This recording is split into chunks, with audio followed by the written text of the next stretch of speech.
You mentioned a lot of different categories that you serve. So how have you approached, category expansion? So there are many different ways to slice categories in Outschool.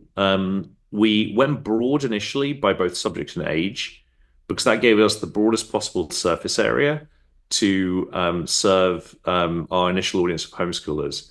Because one challenge was is every kid is different, so their needs change with time, and so being too narrow would have meant that it was much harder to build marketplace liquidity. So we decided to pivot around a particular kind of user persona at first and focus on homeschoolers while remaining broad when it comes to subjects and when it comes to time.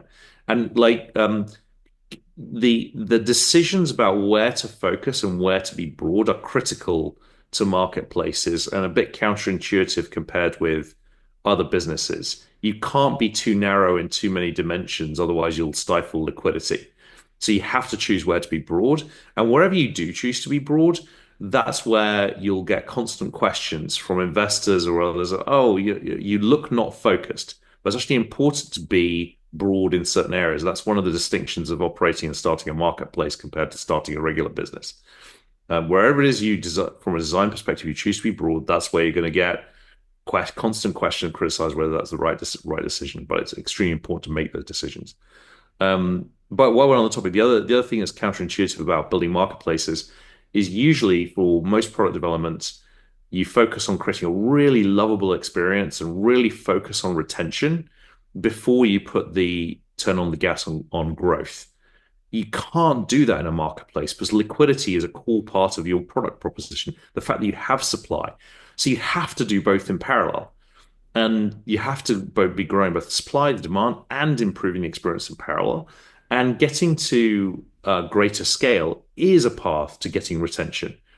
So again, it's another way in which marketplaces are tough and you look unfocused because you're like constantly flitting between the demand side, supply side, trying to improve the products. And why often marketplaces in the early days can look too scrappy and low quality to a disinterested observer because they're not putting themselves in the shoes of the customer where it doesn't matter if the product's a bit janky if the supply is great.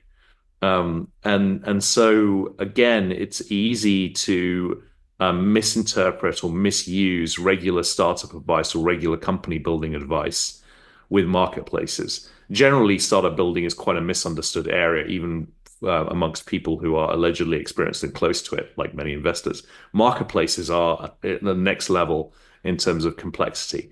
And so I think, trusting in your own insights into your market is even more critical when it comes to building marketplaces than other kinds of business, in my opinion.